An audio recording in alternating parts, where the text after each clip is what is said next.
Hey everyone, it's Sarah, and today I am back with a really exciting video to share with you. Today I'm going to be doing a full review of this fragrance here. This is the newest one, I believe, from Ormande Jayne. This is called Gatsby 22. This is an eau de parfum formulation. I was so excited when this was sent over by Twisted Lily. Thank you so much to Twisted Lily for sending this fragrance over to me for review.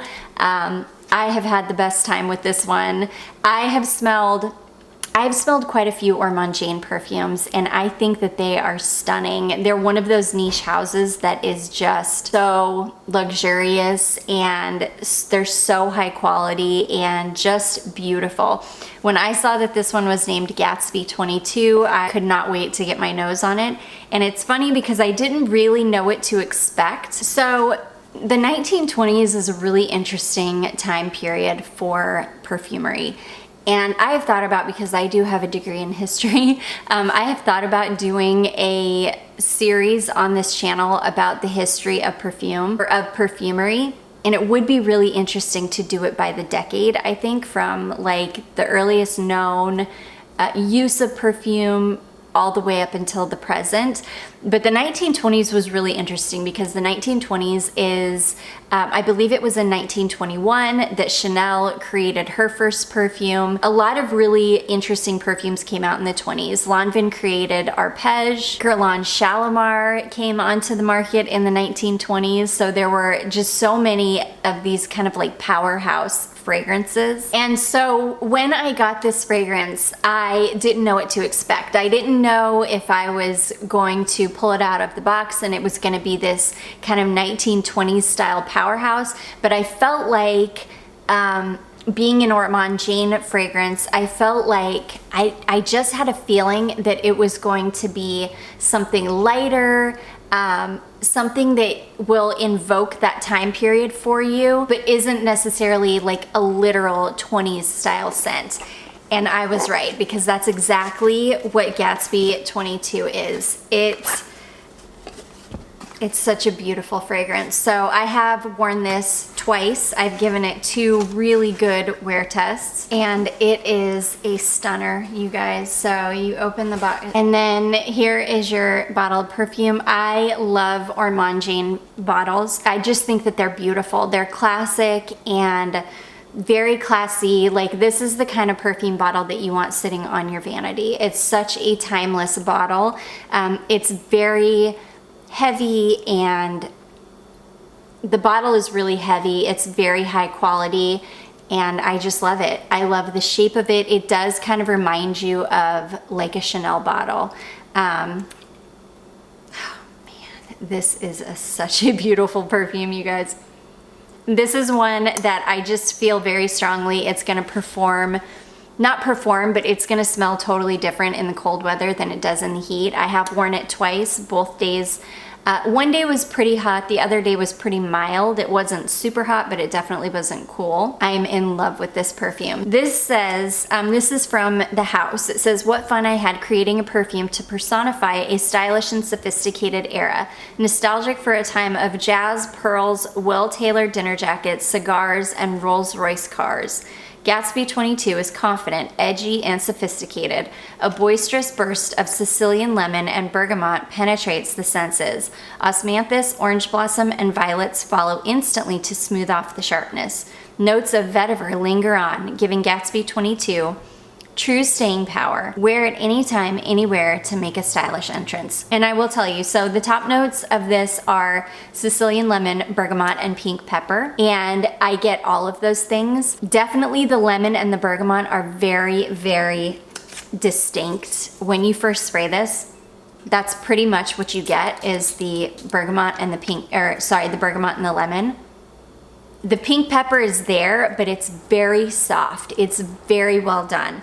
I'm not the biggest fan of pepper in my perfume, but in this case, it really is just adding the slightest bit. Yeah, it is. When you very first spray it, you barely smell it. As it starts to dry down, the pink pepper comes out a little bit more, and it really smooths out the tartness from the lemon and the bergamot. And then, you're gonna get that even on skin.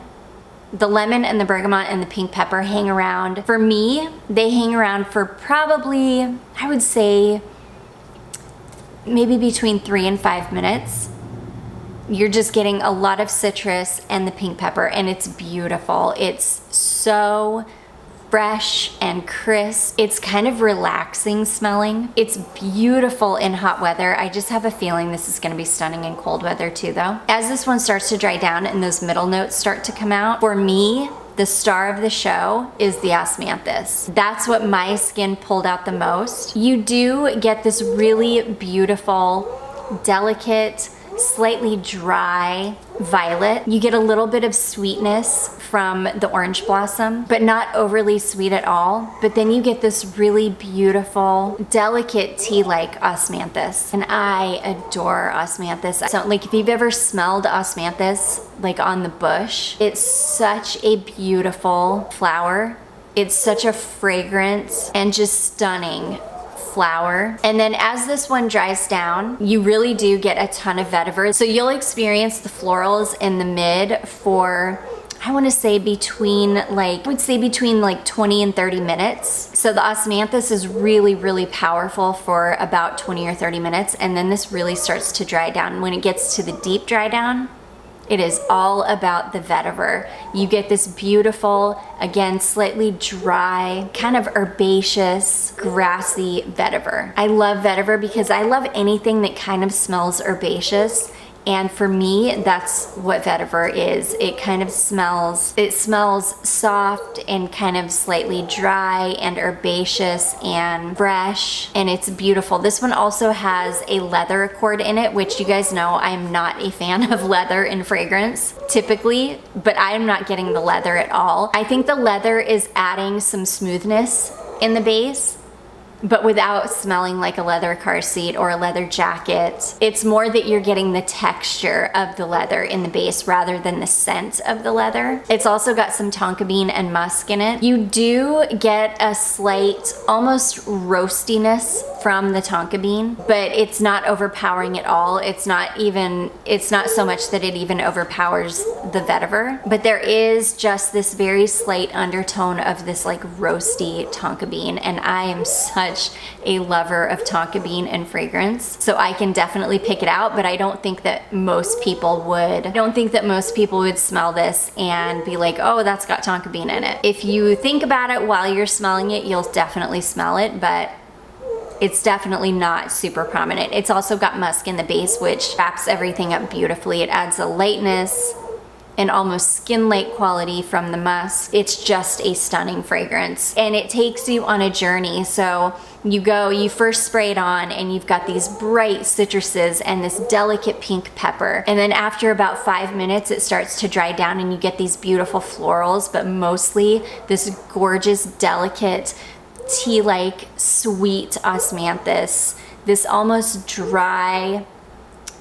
Everything is very delicate smelling too. All of the notes are very delicate smelling, except the orange blossom. I think the orange blossom really grounds it and gives it some sweetness and some body, but you've got this really beautiful, again, delicate, kind of slightly dry violet, and then the vetiver and the tonka and the musk and even the leather in the base. It's just a stunning fragrance. For me, this one is completely unisex. I don't think that it leans too masculine or too feminine. I think that anybody would feel comfortable wearing this, and I think it would smell beautiful on anybody. I would love to smell this on a man. I love to wear it myself. It's just a stunning fragrance. I was so happy to be able to smell this one and wear it and experience it and review it for you. Thank you so much to Twisted Lily for sending this over again. I will have this link down below for you. I love Twisted Lily also for their discovery kits. I think anytime that I do a video and talk about Twisted Lily, I talk about their amazing discovery kits. They have such an incredible selection of discovery kits, and they are they're some of the best, in my opinion, as far as their selection goes. They have one of the best selections I've seen. They're incredible.